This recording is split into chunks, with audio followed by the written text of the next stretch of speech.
المؤمنون الذين هم في صلاتهم خاشعون সফল হয়েছে তারা ঈমান এনেছে যারা।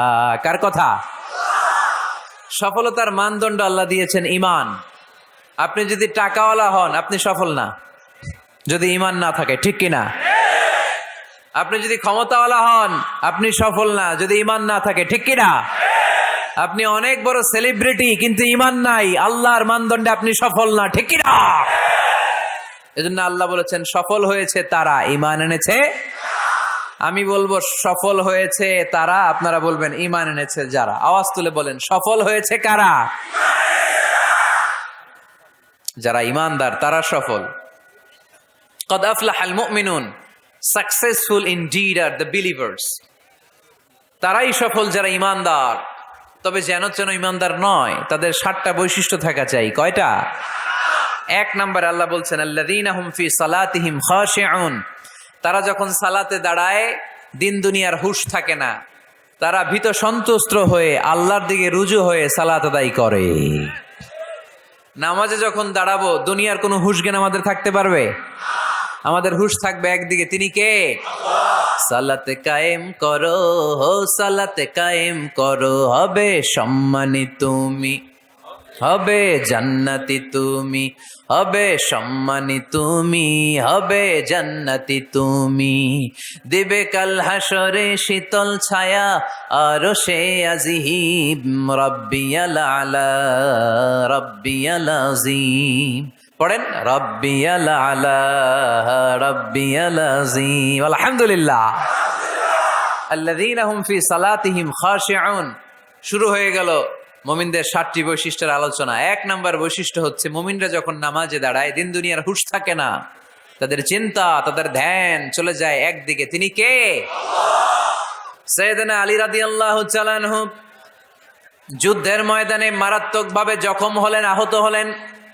পায়ের ভেতরে জিহাদের ময়দানে তীর ঢুকে গেল, তীর কেউ টেনে বের করতে পারে না, এতটাই জখম হয়েছে। তীর ধরে টান মারলে তিনি চিৎকার মারে।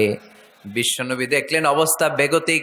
আল্লাহর হাবিব বললেন তীর ধরে টানাটানির দরকার নাই, যেহেতু টান মারলে ব্যথা পায়, ছেড়ে দাও, আজান দাও, বেলাল তুমি আজান দাও, একামত দাও। এক সাহাবীরে বললেন আমি যখন নামাজে দাঁড়াবো, আলী যখন নামাজে দাঁড়াবে, নামাজরত অবস্থায় তুমি তোমার নিজের দায়িত্বে আলীর পায়ের ভেতর থেকে তীরটা টেনে বের করে ফেলবা। আজান দেয়া হলো, একামত হলো, বিষ্ণু ঈসা ইসলাম নামাজ পড়তে শুরু করলেন। সাইয়েদনা আলী রাদিয়াল্লাহু তাআলা আনহু নামাজে দাঁড়ালেন।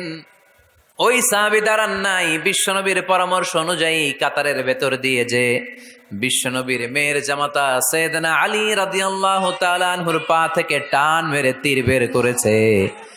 টান দিয়ে তীর খোলা হয়েছে, কিন্তু সাইয়েদনা আলী মুহূর্তের জন্য টের পান না।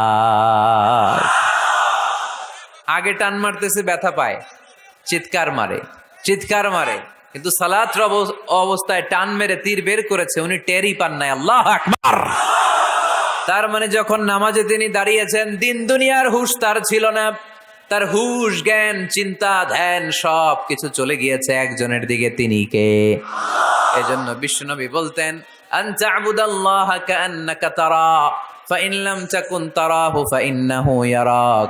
এমন ভাবে নামাজ পড়বে মনে করবে তুমি আল্লাহকে দেখে দেখে নামাজের মুসল্লায় আছো, ঠিক কি না? যখন নামাজ পড়বা ভাববা তুমি আল্লাহকে দেখছো। আর যদি এটা কষ্ট হয়, অ্যাটলিস্ট এটা ভাবো যে আল্লাহ তোমায় দেখছে। আমাদেরকে দেখে কে? আমি যে নামাজ পড়ি দেখে কে? এই চিন্তাটা মাথায় থাকার দরকার আছে না নাই? কিরে ভাই, এখানে তো ধাক্কাধাক্কি করে লাভ নাই। প্রজেক্টর গুলো কোন দিকে? প্রজেক্টর গুলো, প্রজেক্টর আছে ওই যে পেছনে প্রজেক্টর, ওখানে চলে যাও। এখানে দেখার জন্য যদি ধাক্কাধাক্কি করো বিশৃঙ্খলা হবে। সাউন্ড নাই। এই মাইকটা কি কাজ করে না তোমার? তো সাউন্ড পায় না কেন? আচ্ছা আচ্ছা, সাউন্ড কম বলে যদি চিল্লাও তাহলে তো আমার কথা আরো শোনা যাবে না। ও দেখতেছে, ওকে দেখতে দাও। এত বড় গ্যাদারিং এ এইদিকে সমস্যা হবে, ওদিকে তার ছিঁড়ে যাবে, ওদিকে সাউন্ড বক্স নষ্ট হয়ে যাবে, এটা খুব স্বাভাবিক। তোমাদের সহযোগিতা লাগবে, তা না হলে তো একটু পর পর আলোচনার মাঝখানে ব্রেক দিলে আলোচনা করা যাবে না। লক্ষ লক্ষ লোকের সমাগম, এখানে কিছু সমস্যা হবেই, এগুলো মেনে নিয়েই আমাদেরকে বসে থাকতে হবে, ঠিক কিনা? মাইক অপারেটর, লাস্ট চান্স দিলাম তোমার, এটা ঠিক করো তাড়াতাড়ি। তোমার মাইকের কারণে অনেকবার ব্রেক হয়েছে আমার আলোচনা। হয়েছে, একটা ছেলে কথা বলবো না এখানে। এই ছেলে চুপ, ইয়েলো জ্যাকেট চুপ, কথা নেই, চুপচাপ দাঁড়ায় থাকো। এদিকে তাকান। আন তা'বুদাল্লাহা কাআন্নাকা তারা ফাইন লাম তাকুন তারাহু ফাইন্নাহু ইয়ারাক। এমন ভাবে নামাজ পড়ো, এটা চিন্তা করো যে আল্লাহ তোমায় দেখছে। আল্লাহ ইজ ওয়াচিং মি, তাই না? আল্লাহ ইজ অবজার্ভিং মি, আমার আল্লাহ আমাকে দেখছে। এই চিন্তা করে যদি নামাজ পড়েন, খুশু খুদু বাড়ায় দিবে কে? এক সাহাবী নামাজও পড়তেছে, দাড়িও টানতেছে, এরকম নামাজও পড়ে দাড়িও টানে, এরকম আল্লাহর ওলি আছে না নাই? নারায়ণগঞ্জে নাই? হ্যাঁ আছে। নামাজ পড়া অবস্থায় বারবার চুলকানো যাবে, দাড়ি টানা যাবে, শুধু মোবাইলে SMS লেখা যাবে? যাবে না, এগুলো করবেন না। নজরটা থাকবে সেজদার দিকে। কোন দিকে? সবাই বলেন, মনে থাকবে এটা। এগুলো message, very sensitive and important message, এগুলো নিয়ে যান বাড়িতে। সালাতে মন বসে না, কারণ নজর ছোটাছুটি করে এইদিকে এইদিকে এইদিকে। নামাজে দাঁড়াইছে, জানলা খোলা, জানলার দিকে তাকায় আছে। আল্লাহর ওলি আছে না নাই? নামাজে দাঁড়াইছে, ঘড়ির দিকে তাকায় আছে, ঘড়ির কাঁটা ঘুরে, হের মাথাও ঘুরে, আছে না নাই? না, এদিক সেদিক তাকাবেন না, সেজদার দিকে তাকাবেন। কোন দিকে? আল্লাহ 3টা চান্স দেয়। কয়টা? একবার যখন এদিকে তাকান, আল্লাহ বলে আকবিল, ফিরে আয়, ফিরে আয়, সেজদার দিকে তাকা। আবার যখন তাকান, আল্লাহ বলে আকবিল, ফিরে আয়, সেজদার দিকে তাকা। আবার যখন ঘড়ির দিকে তাকান নামাজে, আল্লাহ বলে ফিরে আয়, সেজদার দিকে তাকা। 3বারের পরও যখন আবার অন্যদিকে নজর করেন, আল্লাহ বলে লা হাজাতা লি ইলা সলাতিক, তোর এই নামাজের দরকার আমার নাই। নাউজুবিল্লাহ পড়বেন না? যে আল্লাহরে খুশি করার জন্য এত সময় ব্যয় করে, এই কষ্ট করে শীতের রাতে অজু করে নামাজে দাঁড়ালাম, ওই আল্লাহ যদি বলে এই নামাজের দরকার নাই। এখানে কি হয়েছে ভাই? দেখতেছেন যে জায়গা হচ্ছে না, তো ওইখানে ধাক্কাধাক্কি করবেন কেন? আপনি পিছনে চলে যান, অ্যাবাউট টার্ন, পেছনে যান, যে প্রজেক্টরে দেখেন যান। যেখানে জায়গা হবে না ওখানে ধাক্কা দিবেন কেন আপনি? এই জনস্রোতের ধাক্কা অনেকে আহত হয়, এটা করবেন না প্লিজ, এটা করবেন না। আর অল্প অল্প কিছু সময় আমরা কথা বলবো, বারবার ব্রেক করলে তো হবে না, এটা বুঝতে চায় না অনেকে। প্লিজ এরকম করবেন না। একজন আলোচক যখন কথা বলে, তার আলোচনার একটা ফ্লো থাকে, ওই ফ্লোতে সে এগোয়, তার শ্রোতাকে সে কি বলবে একটার পর একটা কথা তাকে প্রেজেন্ট করতে হয়। একটু পরে যদি দেখে হুজুর মাইক নাই, ওদিকে কয় আওয়াজ নাই, আরেকজন কয় আমি নাই, কিছুক্ষণ পরে দেখা যাবে আমিও নাই, আমিও চলে যাব। তো এগুলো করো না, আর অল্প কয়েক মিনিট। তো নামাজে নজরটা থাকবে কোন দিকে? অনেকে এগুলো করে, অনেক মুরব্বী বাবারাও করে, আমি দেখেছি। মুরব্বীরা অনেক সময় নামাজ পড়ে ঘরে কেউ ঢুকলে এমনি তাকায়, আছে না নাই? মুরব্বী বাজানকে বুঝাই দিবেন যে নিয়ম হচ্ছে সেজদার দিকে তাকানো। কোন দিকে তাকানো? খেয়াল থাকবে তো। সাহাবারা যখন নামাজে দাঁড়াতেন, সফরে যখন মরুভূমিতে সালাত আদায় করতে দাঁড়াতেন, মরুভূমির পাখিগুলো সাহাবাদের মাথায় এসে বসে যেত। কারণ পাখি মনে করতো এগুলো খেজুর গাছ। কি গাছ? নড়ে না, চড়ে না, ঠায় দাঁড়িয়ে আছে। পারা যাবে না এরকম নামাজ পড়তে? ইনশাআল্লাহ পড়েন। আল্লাযীনা হুম ফি সালাতিহিম খাশিউন, মুমিনদের প্রথম গুণ, তারা যখন নামাজে দাঁড়ায় ভীত সন্তুষ্ট হয়ে খুশু খুদুর সাথে, একাগ্রতার সাথে নামাজ পড়ে, with full of solemnity and submission. ডানে বায়ে তাকায় না, তারা সব সময় টেনশনে থাকে আল্লাহ আমার নামাজ কবুল করলো তো। আর তারা ভাবে হতে পারে এটাই আমার জীবনের শেষ নামাজ, it could be my final salah, perform the salah as if this is your last and final prayer. এমন ভাবে নামাজ পড়ো, চিন্তা করো যে হতে পারে এটাই তোমার জীবনের শেষ নামাজ, আর হয়তো আমি আল্লাহর সেজদা দেওয়ার সুযোগ পাবো না। আজকের মাহফিল শেষ করে আমরা বাসায় পৌঁছতে পারবো, কোনো গ্যারান্টি আছে আমার? আর 10 মিনিট হায়াত আছে আমার, কোনো গ্যারান্টি নাই। আরো 2 মিনিট বাঁচবো, গ্যারান্টি আছে? শ্বাস যেটা নিলাম এটা ফেলতে পারবো, গ্যারান্টি আছে? তো মুসল্লায় যে দাঁড়াইলেন, নামাজ যে পড়লেন, এরপরে আরেকবার নামাজের সুযোগ পাবেন, গ্যারান্টি আছে? তো তাহলে প্রত্যেক নামাজের সময় মুসল্লায় দাঁড়িয়ে আমরা এটা ভাবি না কেন যে এটাই হতে পারে আমার শেষ নামাজ, this could be my final সালাহ, হতে পারে এটাই আমার শেষ নামাজ। এরকম চিন্তা নিয়ে যদি আপনি নামাজে দাঁড়ান তাহলে মন এদিক সেদিক যাবে। অনেকে নামাজেও দাঁড়ায়, আবার টেলিভিশনে কোন নিউজ দিচ্ছে ওইটার টেনশনও থাকে, আছে না নাই? নামাজেও দাঁড়ায় শেয়ার বাজারের দাম বাড়লো না কমলো টেনশন করে। নামাজেও দাঁড়ায় মাশরাফি ছক্কা মারলো না আউট হইলো, টেনশন আছে না নাই? যার যেদিকে আগ্রহ ওইটা নিয়ে পড়ে থাকে নামাজ, ওই নামাজকে আল্লাহ কবুল করবে? এজন্য এমন ভাবে সালাতে দাঁড়াবো, ভাববো যে হতে পারে এটাই আমার জীবনের শেষ নামাজ। আজকে যদি বলা হয় রাত 12টায় মালাকুল মাউত এসে আপনার রুহ নিয়ে যাবে, this night is your last night in your life, আপনার জীবনে এটা শেষ রাত, এখন আপনি যে নামাজের সুযোগটা পাবেন, লাস্ট চান্স, আপনি ওই দিন কি করবেন? আহা, কত সুন্দর করে অজু বানাবেন, তাই না? সাদা ধবধবে পাঞ্জাবি পরে আতর মাখবেন, মুসল্লাটা বিছিয়ে, হায় রে কি সুন্দর নামাজ, কি সুন্দর রুকু দিবেন আপনি। ওই দিনের রুকুটা হবে আপনার জীবনের শ্রেষ্ঠ রুকু, ওই দিনের সেজদা হবে আপনার জীবনের শ্রেষ্ঠতম সেজদা। সেজদায় লুটিয়ে পড়ে চোখের পানি দিয়ে আপনি জায়নামাজ ভিজিয়ে দিবেন, তাই না? কারণ আপনি confirm this is your last সালাহ, এটা আপনার শেষ নামাজ। তো প্রত্যেক ওয়াক্তে যে দাঁড়াই, কোনো গ্যারান্টি আছে যে আরেকটা নামাজের সুযোগ পাবো? তাহলে প্রতি ওয়াক্তেই আমরা এটা ভাবি না কেন যে এটা আমার জীবনের শেষ নামাজ হতে পারে? বিশ্বাসীরা যখন নামাজে দাঁড়ায় তারা ভাবে it could be my last and final সালাহ, চিল্লায় বলতে হবে ঠিক কিনা? এজন্য আল্লাহ বললেন قد أفلح المؤمنون الذين هم في صلاتهم خاشعون, সফল হয়েছে তারা, ঈমান এনেছে যারা। ঈমানদারের প্রথম গুণ, তারা যখন নামাজের জন্য মুসল্লায় দাঁড়িয়ে যায়, দিন দুনিয়ার হুঁশ তার থাকে না, তার ধ্যান জ্ঞান চলে যায় একজনের দিকে, তিনি কে? ধীরস্থির ভাবে সালাত পড়তে হবে, তা'দিলুল আরকান মেনটেন করে। এক সাহাবী নামাজ পড়ে আল্লাহ রাসূল সাল্লাল্লাহু আলাইহি ওয়াসাল্লামের কাছে আসলেন। আল্লাহ রাসূল বললেন সল্লি ফা ইন্নাকা লাম তুসল্লি, যাও নামাজ পড়ো, নামাজ হয় নাই। আবার নামাজ পড়লেন, আবার আসলেন, আল্লাহ রাসূল একই কথা বললেন, সল্লি ফা ইন্নাকা লাম তুসল্লি, রিপিট ইউর সালাহ because you didn't offer your সালাহ in a correct way, in a correct manner, সঠিক পদ্ধতিতে সালাত হয়নি। উনি কি করবেন? আবার যে পড়লেন, আবার আসলেন, আল্লাহ রাসূল বললেন সল্লি ফা ইন্নাকা লাম তুসল্লি, সালাত পড়ো, হয় নাই। এবার সাহাবী কেঁদে দিলেন, বললেন ইয়া রাসূলুল্লাহ, এর চেয়ে ভালো করে তো আমি পড়তেই জানি না। আল্লাহ রাসূল সাল্লাল্লাহু আলাইহি ওয়াসাল্লাম সাহাবীকে জড়িয়ে ধরলেন, বললেন আসো তোমারে শিখাইয়া দেই, যখন নামাজে দাঁড়াবা তাড়াহুড়ো করবে না। There is no rushing in সালাহ, there is no hastiness in সালাহ, সালাতে তাড়াহুড়ো নাই। যখন দাঁড়াবা রিল্যাক্স, যখন রুকুতে যাবা রিল্যাক্স, সিজদায় লুটিয়ে পড়বা রিল্যাক্স। তাড়াহুড়ো করা যাবে? রুকুতে যখন যাবা পিঠটাকে সোজা করবা, স্ট্রেট ফরওয়ার্ড। আল্লাহ রাসূল সাল্লাল্লাহু আলাইহি ওয়াসাল্লাম যখন রুকু দিতেন, ওনার রুকু দেওয়া পিঠটা এতটাই স্ট্রেট ফরওয়ার্ড আর সোজা হতো, সাহাবারা বলতেন এখানে পানির গ্লাস রেখে দিলে পানিটাও কাঁপতো না, গ্লাসটাও নড়তো না। তার মানে রুকুর পিঠ খুব বাঁকা ছিল, তাই না?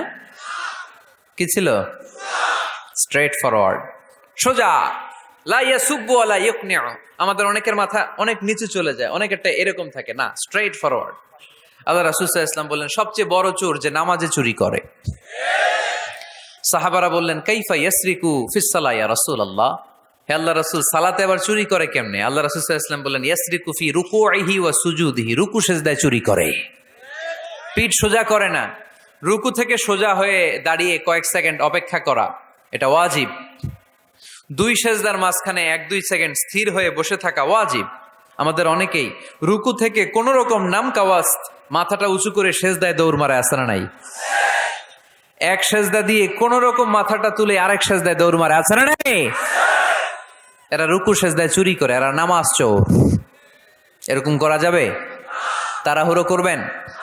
কখনো তাড়াহুড়ো করা যাবে? নামাজে তাড়াহুড়ো নাই। নামাজে কি নাই? নামাজে করতে হবে রিল্যাক্স। নামাজে কি করব? সবাই বলেন কি করব? যারা তাড়াহুড়ো করে এদেরকে বলতে পারবেন এটা? তো তুমি তাড়াহুড়ো করছো কেন? নামাজে তুমি রিল্যাক্স করবা, যখন রুকুতে যাবা হাত্তা তাতমা ইন্না রাকিআন, রিল্যাক্সের সাথে রুকু, পিঠটা সোজা। সিজদায় লুটিয়ে পড়বা, তুমি তো আল্লাহর কাছে চলে গিয়েছো। আকরাবু মা ইয়াকুনুল আবদু মির রাব্বিহি ওয়া হুয়া সাজিদ ফাআকসিরু ফীহি দুআ। আল্লাহ রাসূল বললেন, বান্দা যখন সিজদায় লুটিয়ে পড়ে, বান্দা তখন আল্লাহর সবচেয়ে কাছে চলে যায়। ফাআকসিরু ফীহি দুআ, তাই তখন বেশি বেশি দোয়া করো। আমরা যখন মসজিদের কার্পেটে সেজদা দেই, দেখা যায় যে সেজদাটা, কপালটা কার্পেটে পড়ে, জায়নামাজে পড়ে, মসজিদের টাইলসে পড়ে। কিন্তু বিশ্বনবী বলে না, টাইলসে পড়ে না, জায়নামাজে পড়ে না, তোমার সেজদাটা আল্লাহর কুদরতি পায়ের উপর যেয়ে পড়ে। এজন্য তাড়াহুড়ো করা যাবে না। ইদা উকিমাতিস সালাহ ফালা তাআতুহা তাসআউন, যখন একামত হয়ে যায় দৌড়াদৌড়ি করে, রাশিং করে নামাজে যেও না। ওয়া আতুহা তামশুন, রিল্যাক্সের সাথে যাও। ফামা আদরাকতুম ফাসাল্লু, যে যতটুকু পাও ইমাম সাহেবের সাথে পড়ো। দেরি হয়ে গেলে ওমা ফাতাকুম ফাআতিম্মু, যেটা ছুটে গেছে একা একা পড়ো। 4 রাকাত পেয়েছে, 2 রাকাত, বাকি 2 রাকাত একা একা পড়ার সুযোগ আছে না নাই? তো তাড়াহুড়ো করেন কেন আপনারা? আর তাড়াহুড়ো করবেন? অনেকে ওযুখানায় তাড়াহুড়ো করে। মাগরিবের নামাজ ইমাম সাহেব শুরু করছে, ওয়াদ-দুহা ওয়াল-লাইলি ইযা সাজা, সবার মুখস্থ আছে না নাই? তো উনি তখন হাত ধুইতেছে, এখনো মাথা মাসে আর পা ধোয়া বাকি। উনি হিসাব মিলাই ফেলছে, তাড়াহুড়ো করে দৌড় দিতে হবে, তা না হলে রাকাত পাওয়া যাবে না। মসজিদের টাইলস ছিল পিছলা, উল্টায় পড়ছে, লুঙ্গি একদিকে, মুসল্লি আর একদিকে। এরকম আছে না নাই? আমাদের এলাকায় একজন এরকম দৌড় মেরে পা ভেঙে ফেলছে, উল্টায় পড়ে, লুঙ্গি একদিকে, ও আরেকদিকে। এরকম করবেন আর? মনে রাখতে হবে, এই মাহফিলগুলোতে এসে শুধু স্লোগান সর্বস্ব মাহফিল দিলে হবে না। যা শুনবো, নিজে মানবো, সমাজটাকে পরিবর্তন করে দিব আমরা। আমাদের দিকে চেয়ে আছে বাংলাদেশ, ঠিক কিনা? আমাদের হাতেই সব। আমরা চাইলে একটা শক্ত সিদ্ধান্ত নিলে আমরা বাংলাদেশকে চেঞ্জ করে দিতে পারি, ঠিক কিনা? এখানে বসে আছে আগামীর প্রধানমন্ত্রী, এখানে বসে আছে আগামীর নারায়ণগঞ্জের এমপি, এখানে বসে আছে আগামী দিনের এই থানার চেয়ারম্যান, ঠিক কিনা? আমরা যদি ঠিক হয়ে যাই, ঠিক থাকবে বাংলাদেশ। আমরা উল্টে গেলে পথ হারাবে বাংলাদেশ। এজন্য সালাতে যেন আমরা তাড়াহুড়ো না করি, ধীরস্থির ভাবে যেন সালাত পড়ি। মনে থাকবে সবার?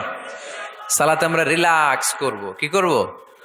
তাহলে মুমিন বান্দাদের 1 নাম্বার গুণ, আল্লাযীনা হুম ফি সালাতিহিম খাশিউন। মুমিনরা যখন নামাজে দাঁড়ায়, তারা তাড়াহুড়ো করে না, তারা ধীরস্থির ভাবে সালাত আদায় করে। রাজি আছি তো সবাই? আল্লাহ তুমি কবুল করো। তাহলে 1 নাম্বার পয়েন্ট সবার কাছে ক্লিয়ার? আচ্ছা, 2 নাম্বার আল্লাহ বললেন, ওয়াল্লাযীনা হুম আনিল লাগবি মুরিদুন। মুমিন বান্দাদের 2 নাম্বার বৈশিষ্ট্য, তারা অনর্থক কাজ থেকে মুখ ফিরিয়ে নেয়। তাই না? এখানে অনর্থক কাজ গেলে আমার সওয়াব নেই, আরো গুনাহ হবে, যাব আমি? এখানে এমন কাজ গেলে আমার আমল নষ্ট হবে, যাব আমি? ওয়াল্লাযীনা হুম আনিল লাগবি মুরিদুন। মুমিন বান্দার 2 নাম্বার গুণ, মুমিন বান্দা কখনো কোনো অনর্থক কাজের দিকে যায় না। যেই জায়গায় গেলে সওয়াব হয়, মানবতার কল্যাণ হয়, সব সময় মুমিনকে ওই জায়গায় পাওয়া যায়।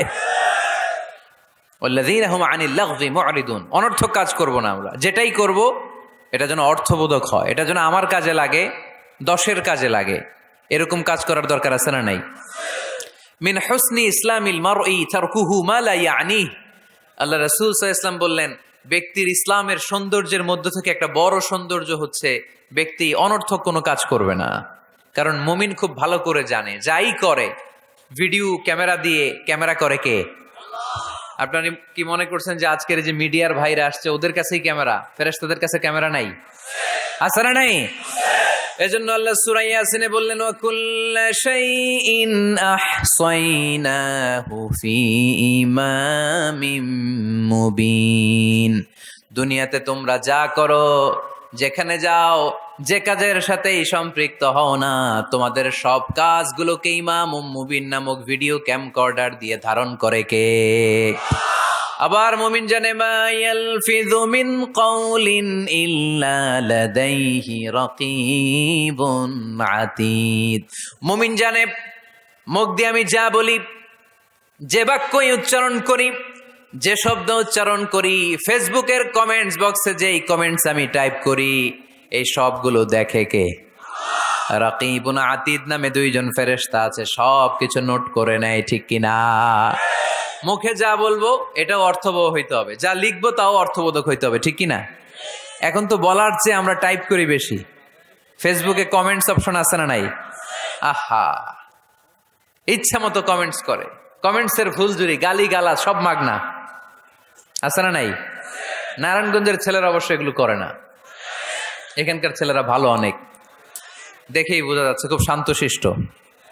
কমেন্টেও আমি কি লিখলাম এ ব্যাপারেও হিসাব চাইবে কে?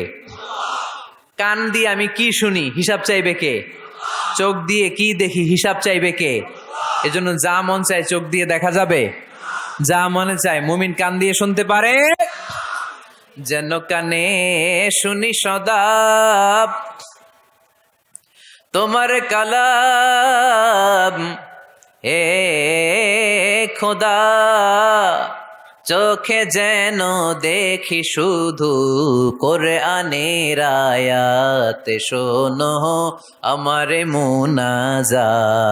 পড়েন, শোনো শোনো ইয়া ইলাহি আমারে মুনাজাত, শোনো আমারে মুনাজাত। পড়ি আমিন। এজন্য মুমিন বান্দার 2 নাম্বার গুণ, ওয়াল্লাযীনা হুম আনিল লাগবি মুরিদুন। অনর্থক কাজে আমরা যাব না। যাব? তোমরা যুবকরা মিলে অনেক কিছু করতে পারো, ব্লাড ক্যাম্পেইন করতে পারো, রক্ত দেওয়ার মাধ্যমে জীবন বাঁচানো যায়, ঠিক কিনা? তোমরা যুবক ছেলেরা মিলে বৃক্ষ রোপণ কর্মসূচি করতে পারো, তোমরা যুবক ছেলেরা মিলে পরিচ্ছন্নতা অভিযান চালাতে পারো এলাকায়, তোমরা চাইলে সবাই মিলে দাঁড়িয়ে সমাজ থেকে ইফটিজিংকে তাড়াতে পারো, তোমরা চাইলে সমাজ থেকে যৌতুকের মতো মরণ ব্যাধিকে ঝাড়ু পেটা করে বিদায় করতে পারো, তোমরা চাইলে আগামীর বাংলাদেশকে সোজা পথে উঠিয়ে দিতে পারো। ওয়াল্লাযীনা হুম আনিল লাগবি মুরিদুন। মুমিনরা আজে বাজে কাজে যায় না, যে কাজে গেলে নিজের কল্যাণ, দেশের কল্যাণ, দশের কল্যাণ, মুমিন ওই কাজ করে, ঠিক কিনা? তাহলে অনর্থক কোনো কাজে আমরা যাব যেটাতে সওয়াব নাই, যেটাতে গুনাহ হয়, যেটাতে সবার অকল্যাণ, ওটাতে আমরা যাব?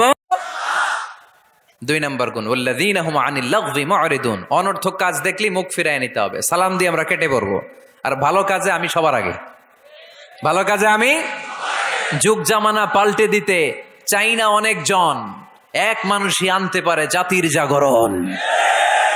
এক মানুষই বিপদকালে বাঁচায় কাফেলায়, ক্ষুদ্র ডিঙ্গি বাঁচায় জাহাজ অসীম দরিয়ায়। সমাজ পরিবর্তনের জন্য এতজন দরকার নাই, একটা ওমর হইলে বাংলাদেশ সোজা হয়ে যাবে, ঠিক কিনা? একজন ইমাম মাহাদি হলে গোটা বাংলাদেশে ঠিক করে দিবে কে?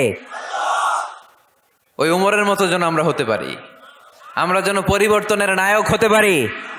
আল্লাহ তুমি তৌফিক দাও, আর জোরে আমিন। ওয়াল্লাযীনা হুম আনিল লাগবি মুরিদুন।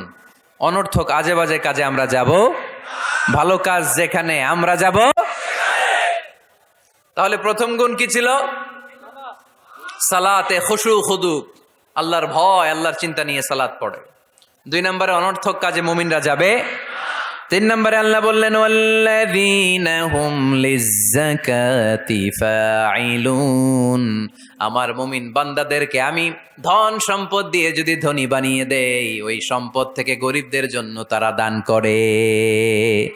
দে যাকাত, দে যাকাত, তোরা দে রে যাকাত, তোর দিল খুলবে পরে আগে খুলু খা। দে যাকাত, দে যাকাত, তোরা দে রে যাকাত, ঠিক কি না? ওফি আমওয়ালিহিম হাক্কুন লিসাইলি ওয়াল মাহরুম। তোমার সম্পদে গরিব দুঃখীর অধিকার আছে। আমি যে যাকাত দেই এটা আমি কিন্তু করুণা করি না, বরং ও যাকাত নিয়ে ও আমারে করুণা করে। কথা বুঝতে পেরেছেন? আমি যাকাত দেওয়াটা আমার উপর ফরজ, কিন্তু যে গরিব ওর জন্য কি যাকাত নেওয়া ফরজ? ওর ঘরে টাকা নাই, ও বললো আমি রোজা রাখবো কিন্তু যাকাতের টাকা নিমু না, কোনো সমস্যা আছে? কিন্তু আমি যদি কই যাকাত দিমু না, সমস্যা আছে না নাই? তাহলে আমি করুণা করি নাই, ও যে আমার থেকে যাকাতের প্যাকেটটা নিয়ে এই বিশাল ফরজ ইবাদত পালনে আমারে সহায়তা করলো, ও আমারে করুণা করেছে, ও এসে আমারে দয়া দেখিয়ে গিয়েছে, ঠিক কি না? কিন্তু অনেকে যাকাতের শাড়ি দেয়, লুঙ্গি দেয়, আবার মাইকে ঘোষণা দিয়ে দেয় অমুক দিন জাকাতে শাড়ি দেয়া হবে, লুঙ্গি দেয়া হবে। আহা, গরিব মানুষগুলো ধাক্কা ধাক্কি করে পদপৃষ্ট হয়ে মারা যায়। কিয়ামতের দিন মার্ডার কেসের আসামি করে তোরে আল্লাহ দাঁড় করাবে। তোমার কারণে এই মানুষগুলো মারা গিয়েছে, অব্যবস্থাপনার কারণে। এরকম নিউজ বাংলাদেশে আছে না নাই? জাকাতের শাড়ি বলে কোনো শাড়ি আছে? জাকাতের লুঙ্গি বলে কোনো লুঙ্গি আছে? সমাজ থেকে দারিদ্রতা বিমোচনের জন্য জাকাত এমন কিছু দিবেন যাতে করে সে কিছু করে খেতে পারে। সিএনজি কিনে দেন একটা, ছেলেটা সিএনজি চালাবে, অটোরিকশা চালিয়ে স্বাবলম্বী হবে, ঠিক কিনা? অস্ট্রেলিয়ান গাভী কিনে দেন, গরুর দুধ বিক্রি করে স্বাবলম্বী হবে, ঠিক কিনা? ঝালমুড়ির একটা দোকান বানায় দেন, চায়ের একটা দোকান বানায় দেন, চা বিক্রি করবে, ফুচকা বিক্রি করে ও চলবে, ফ্যামিলিও চলবে। আর যদি একটা শাড়ি, একটা লুঙ্গি, 1 কেজি সয়াবিন তেল আর 1 কেজি চাল দিয়ে দেন, এটা নিয়ে দুপুর পর্যন্ত চলবে, রাত্রেবেলায় আরেক জায়গায় লাইনে দাঁড়াবে। দারিদ্রতা কি দূর হবে? একদিকে গাছতলা, আরেকদিকে 5 তলা, ওই বাংলাদেশ আমরা চাই না, ঠিক কিনা? অর্থের সুষম বন্টনের জন্য জাকাতকে ফরজ করেছে কে?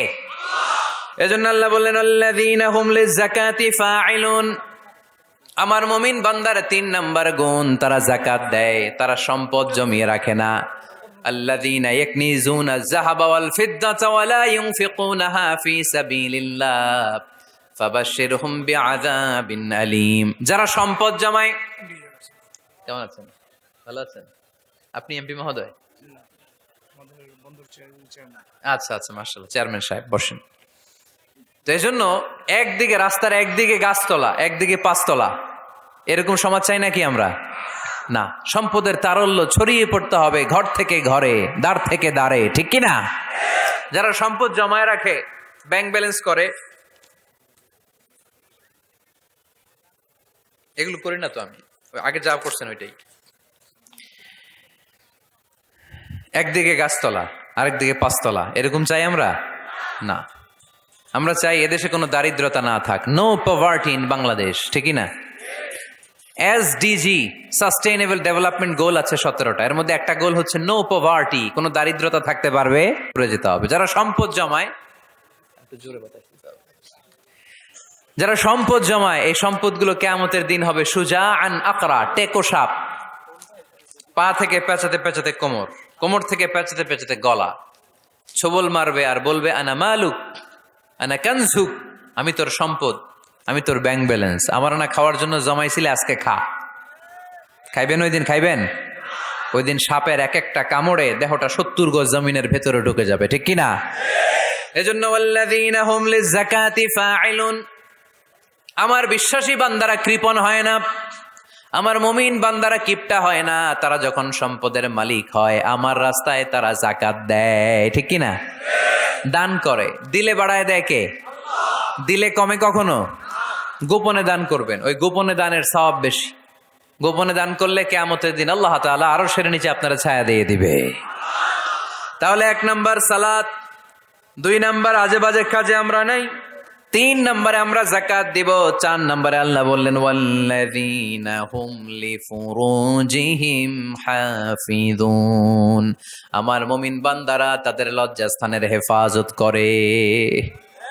4 নাম্বার। এটা কয় নাম্বার? এটা যুবকদের ওয়াজ। লজ্জাস্থানের, দে গার্ড দেয়ার প্রাইভেট, লজ্জাস্থানের হেফাজত করতে হবে। আল্লাহ রাসূল সাল্লাল্লাহু আলাইহি ওয়াসাল্লাম বললেন মাইয়াদমান লি মা বাইনা লিহিয়াইহি ওয়া মা বাইনা রিজলাইহি আদমান লাহুল জান্নাহ। খুব জরুরি হাদিস, যুবক ভাইরা খেয়াল করে শোনো। যে ব্যক্তি 2টা অঙ্গের গ্যারান্টি, বিশ্বনবী বললেন আমার যে উম্মত 2টা অঙ্গের গ্যারান্টি আমারে দেয়, আমি নবী তারে জান্নাতের গ্যারান্টি দেই। 1 নাম্বার মা বাইনা লিহিয়াইহি, এই 2 চোয়ালের মাঝখানে যে অঙ্গ থাকে, সে যদি গ্যারান্টি দেয় ওই অঙ্গের পাপ করবে না, মানে জিহ্বা। সে যদি ওয়াদা দেয় জিহ্বা দিয়ে মিথ্যা বলবে না, চগলখুরি করবে না, একজনের কথা আর একজনের কানে লাগাবে না, এই ওয়াদা যদি দেয়। আরেক হলো 2 রানের মাঝখানে যা আছে, মানে লজ্জাস্থান, এই জিহ্বার লজ্জাস্থান দিয়ে কোনো পাপ কাজের সাথে সে জড়িত হবে না। এই গ্যারান্টি যদি কোনো উম্মত আমারে দেয়, আমি নবী তারে জান্নাতের গ্যারান্টি দেই। You have to guard your private. বিবাহ বহির্ভূত কোন সম্পর্ককে ইসলাম জায়েজ করে নাই, এজন্য এগুলো করা যাবে। গার্লফ্রেন্ড বয়ফ্রেন্ড করা যাবে? গার্লফ্রেন্ড আছে কার কার? দেখি হাত তোলো। মাশাআল্লাহ, সাহস আছে ওদের, বুকের পাটাস। হাত নামা বেটা। এই গার্লফ্রেন্ড বয়ফ্রেন্ডের সাথে আমাদের কোনো সম্পর্ক, আমরা বিয়ে করব। কি করব? বিয়ে করব। চেয়ারম্যান সাহেব বিয়ে করাই দিন, এগুলাতে আপনার দায়িত্বে দিয়ে গেলাম। এই গার্লফ্রেন্ড বয়ফ্রেন্ড এগুলো ইসলামের কালচার নয়। বিয়ের চেয়ে ভালো কাজ পৃথিবীতে হতে পারে? বিয়ে করতে গেলেই বাপে বলে আগে নিজের পায়ে দাঁড়া। তো এতদিন ও কার পায়ে দাঁড়াইছে? ছেলে মেয়েদেরকে সাহস দেন, ছেলেও পড়বে। ওই যে একজন চিল্লান দিয়ে উঠছে, ওর কমন পড়ছে, কমন পড়ছে, মাশাআল্লাহ। গার্ডিয়ানরা যারা আছেন ওদের দুঃখ কষ্ট একটু বুঝছেন আপনারা, মিলাই দিয়েন ওদেরকে, বিয়ের পিড়িতে বসায় দিয়েন। বিয়েতে কল্যাণ, বিয়েতে বরকত। বিয়ের মতো ভালো কাজ হতে পারে না। সব নবীরা বিয়ে করেছেন। আর নিকাহ মিন সুন্নতি, বিয়ে আমার সুন্নাত।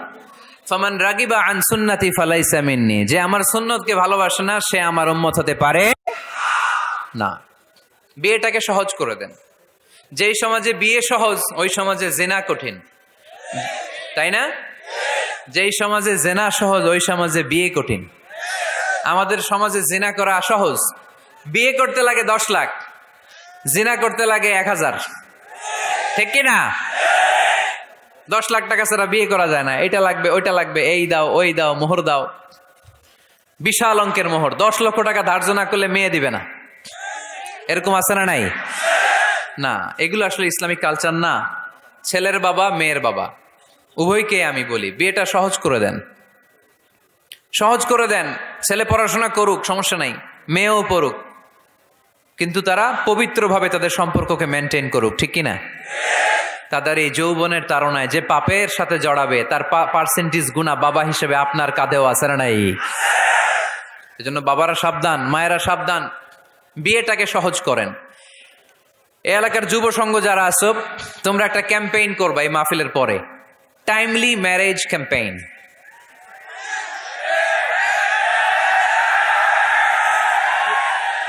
Timely marriage campaign.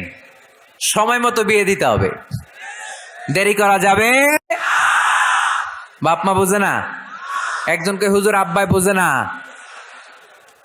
গার্ডিয়ান যারা আছেন একটু সদয় হন। ওরা যে পাপের সাথে, পাপের রাস্তা যে ওরা চিনে যাচ্ছে, পাপের পথে যে জড়িয়ে যাচ্ছে, আল্লাহর সুপ্রিম কোর্টের কাঠগড়ায় আসামি করে আল্লাহ সেদিন আপনারে দাঁড় করাবে। আল্লাযীনা হুম লিফুরুজিহিম হাফিজুন, দে গার্ড देयर প্রাইভেটস। মুকদ্দমাতুল হারামে হারাম, এট এ গ্ল্যান্স। একটা নারীর দিকে চোখ পড়ে যাওয়া এটা হারাম না, কিন্তু এই চোখ পড়ার কারণে এটা জেনার দিকে নিয়ে যাবে, এজন্য এটাকেও হারাম করেছে কে? মুকদ্দমাতুল হারামে হারাম। এই নজরটা বড় খারাপ। আর নাযার সাহামুন মাসমুমুন মিন সিহামি ইবলিস। এই নজর হচ্ছে শয়তানের বিষ মাখানো তীরের মধ্য থেকে একটা ভয়ঙ্কর তীর। এই তীর দিয়ে শয়তান যুবক আর যুবতীদেরকে কাবু করে ফেলে। আমরা শয়তানের হাতে ধরা দিতে চাই না, আমরা বিয়ের মতো পবিত্র বন্ধনে আবদ্ধ হতে চাই, ঠিক কি না? এটা জান্নাতি সম্পর্ক। আমাদের আদি পিতা আদি মাতা তাদের প্রথম বিয়ে হয়েছে জান্নাতে, এজন্য আমরা বিয়ে করতে চাই। আমরা পরকীয়ায় জড়াতে চাই না, আমরা গার্লফ্রেন্ড বানাতে চাই না, আমরা অবৈধ সম্পর্কে জড়াতে চাই না, আমরা বিশ্ব ভালোবাসা পালন করতে চাই না। এগুলো হারাম।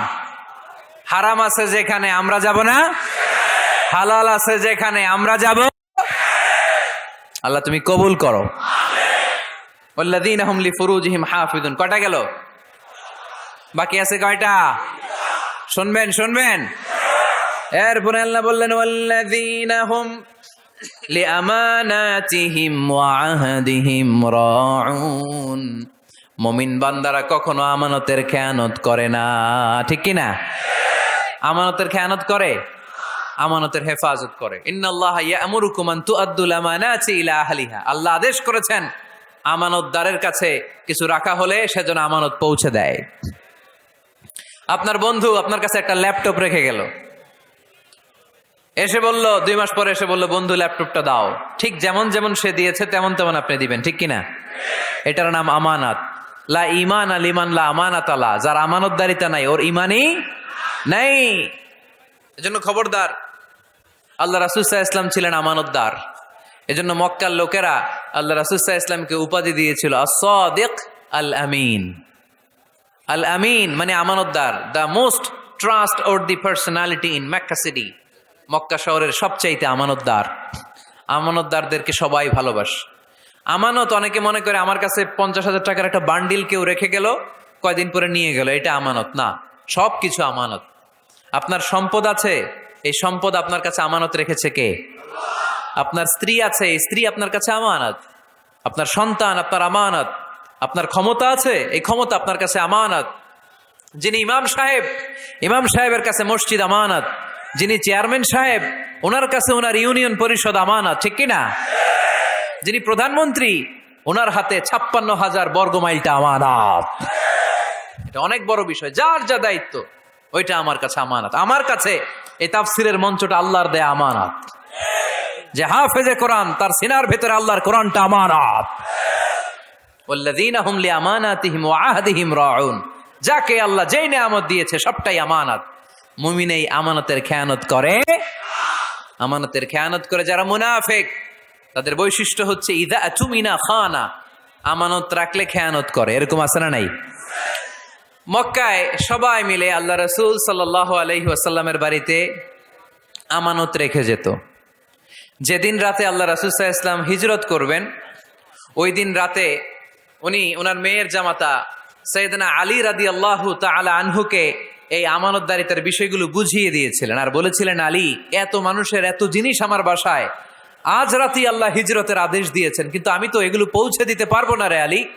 আমার জায়গায় তোমারে আমি এগুলোর আমানতদার বানিয়ে মক্কা থেকে মদিনায় হিজরতে চলে গেলাম। সাইয়েদনা আলী রাদিয়াল্লাহু তাআলা আনহু 3 দিন সময় নিয়েছেন এই আমানতগুলো পৌঁছাতে। কয়দিন? সুবহানাল্লাহ পড়তে পারলেন না? এত ভালোবাসতো মক্কার লোকেরা আল্লাহ রাসূল সাল্লাল্লাহু আলাইহি ওয়াসাল্লামকে। অনেকে ছিল কাফের আর মুশরিক, দল করতো আবু জাহেলের। দল করতো কার? কিন্তু আমানত রাখার সময় আবু জাহেলের কাছে রাখে না, আল্লাহ রাসূল সাল্লাল্লাহু আলাইহি ওয়াসাল্লামের কাছে রাখে। সুবহানাল্লাহ কইবেন না? আল্লাহ রাসূল যদি বলতেন আমার কাছে কেন, আবু জাহেলের কাছে রাখো, ওরা বলতো আবু জাহেলের কাছে যদি টাকার প্যাকেট রাখি, দেখা যাবে আয়েশা টাকাও নাই, টাকার প্যাকেটও নাই। আপনার কাছে যেইভাবে যেই জিনিসটা রাখি ঠিক ওইভাবে পাওয়া যায়। ওয়াল্লাযীনা হুম লিআমানাতিহিম ওয়া আহদিহিম রাউন। মুমিন বান্দার 5 নাম্বার গুণ, তার আমানতদার হয়। কি হয়? আমরাও আমানতদার হব। সবাই বলেন ইনশাআল্লাহ। ওয়া আহদিহিম রাউন। মুমিন বান্দার 6 নাম্বার বৈশিষ্ট্য হচ্ছে, মুমিন বান্দা যদি আহাদ দেয়, প্রমিস দেয়, প্রমিস দিয়ে প্রমিস রাখে। কথা দিয়ে কথা রাখে, কথা ভাঙে না। আমরা কথা দেই কিন্তু কথা রাখি না, এরকম আছে না নাই? না, মুমিনদের কথা তো কথা দিলে আপনার কথা রাখতেই হবে। এজন্য আল্লাহ কোরআনে বললেন, ওয়া আউফু বিল আহদি ইন্নাল আহদা কানা মাসউলা। যে ওয়াদা তুমি দিয়েছো, যে অঙ্গীকার মানুষকে তুমি দিয়েছো, যেই প্রমিস তুমি মানুষকে রেখেছো, তোমার প্রমিস তুমি রক্ষা করবে। কেননা কিয়ামতের দিন এই ওয়াদার প্রমিসের ব্যাপারে তোমারে জিজ্ঞেস করবে কে? খবরদার, কাউরে কথা দিলে কথা রাখবেন। বন্ধুকে কথা দিলে কথা রাখুন, সন্তানকে কথা দিলে কথা রাখুন, স্ত্রীকে কথা দিলে কথা রাখুন। কিন্তু এই দেশে কেউ কথা রাখে না, তাই না? এজন্য কথা রাখার প্র্যাকটিস যেন আমরা করি। সাইয়েদনা ইসমাঈল আলাইহিস সালাম, উনি কোনদিন ওয়াদা দিয়ে ওয়াদা ভঙ্গ করে? এজন্য আল্লাহ কোরআনে বললেন, ওয়াজকুর ফিল ইসমাঈল ইন্নাহু কানা সাদিকাল ওয়াদি ওয়া কানা রাসূলান নাবিয়্যা। পড়েন আল্লাহু আকবার। ও নবী, কিতাবে সাইয়েদনা ইসমাঈলের কথা উল্লেখ করেন, কারণ তিনি কোনোদিন ওয়াদা ভাঙেন নাই। যত ওয়াদা দিয়েছেন সবটাই পূরণ করেছেন। ইসমাঈল আলাইহিস সালাম এক ব্যক্তির সাথে ওয়াদা দিলেন যে আগামীকাল বিকেলে আসরের সালাতের পরে এই গাছের নিচে আমরা দুজন মিট করব, ওয়াদা। তো তার পরের দিন আসরের সালাতের পরে ইসমাঈল আলাইহিস সালাম ওই গাছের নিচে যে দাঁড়িয়ে রইলেন, কিন্তু ওই লোকটা আর আসলো না। সাইয়েদনা ইসমাঈল আলাইহিস সালাম ভাবলেন হয়তো ভুলে গিয়েছে, আজকে আসে নাই, কালকে আসবে। ইসমাঈল আলাইহিস সালাম তার পরের দিনও আসরের পরে ওই গাছের নিচে যে হাজির, কিন্তু লোকটা আসেনি। ইসমাঈল আলাইহিস সালাম ভাবলেন আজও হয়তো ভুলে গিয়েছে। উনি তারপরের দিনও যে ওই লোকের জন্য দাঁড়িয়ে রইলেন, তারপরের দিনও দাঁড়িয়ে রইলেন। এইভাবে 5 দিন 10 দিন নয়, টানা 30 দিন তিনি ওই লোকটার জন্য এই গাছের নিচে অপেক্ষা করেছেন। আহাদিহিম রাউন, ওয়াদা দিলাম আর ওয়াদা রাখতে হবে, কারণ মুমিনের কথার দাম আছে না নাই? এজন্য মুমিনের 5 নাম্বার গুণ আমানতদার হবে, 6 নাম্বার গুণ ওয়াদা দিলে ওয়াদা রাখবে, সর্বশেষ গুণ হলো ওয়াল্লাযীনা হুম আলা সালাওয়াতিহিম ইউহাফিযুন। মুমিন বান্দা কখনো নামাজ নষ্ট করে না, ঠিক কি না? ওয়াল্লাযীনা হুম আলা সালাওয়াতিহিম ইউহাফিযুন, সালাতকে তারা হেফাজত করে। দেখেন আল্লাহর বর্ণনা ভঙ্গি কত সুন্দর। শুরু করছিল কি দিয়ে? সালাত দিয়ে। আবার শেষ করতেছে, শুরুতে বলছে সালাতে খুশু খুদু, আল্লাহর দিকে মনোযোগ থাকে। শেষে বলতেছে সালাত কামাই দিবে না। ওয়াল্লাযীনা হুম আলা সালাওয়াতিহিম ইউহাফিযুন, মুমিনরা সালাত হেফাজত করে। তারা সব কামাই দিতে পারে, কিন্তু সালাত কামাই দিতে পারে, কারণ গোটা দুনিয়াটারে আমাদের জন্য সেজদার জায়গা বানিয়েছে কে? কিয়ামতের দিন আউয়ালু মা ইউহাসাবু বিহিল আবদু ইয়াউমাল কিয়ামাতি আস-সালাত। কিয়ামতের দিন সর্বপ্রথম যেই জিনিসটার হিসেব আল্লাহ চাইবেন সেটা হলো সালাত। সেটা কি? কুরবানির গোশতের সাথে যেটা খায়, তাই না? নামাজ, এটার হিসেব আগে। ফাইন সালুহাত সালুহা সাইরু আমালি। সালাতের হিসাব যদি সহজ হয়, পুরো আমলনামাটারে সহজ করে দিবে কে? সালাতের হিসাব দিতে যে যদি আপনার গন্ডগোল লেগে যায়, পুরো আমলনামায় গন্ডগোল পাকায় দিবে কে? এজন্য মুমিন সব নষ্ট করতে পারে, সালাত নষ্ট করতে পারে। যে কোনো জায়গায় সালাতের সুযোগ আছে না নাই? মসজিদে পড়লে কবুল করে কে? রাস্তায় পড়লে কবুল করে কে? বাজারে পড়লে কবুল করে কে? আল্লাহ বলেন এই 7টা গুণ যদি কেউ অর্জন করে, উলাইকা হুমুল ওয়ারিসুনাল্লাযীনা হুম ইয়ারিসুনাল ফিরদাউসা হুম ফিহা খালিদুন। এই মুমিন বান্দার 7টা বৈশিষ্ট্য যদি কারোর মধ্যে কেউ ধারণ করতে পারে, দুনিয়ার বুকে থেকেই সে জান্নাতুল ফেরদাউসের মালিক হয়ে যাবে।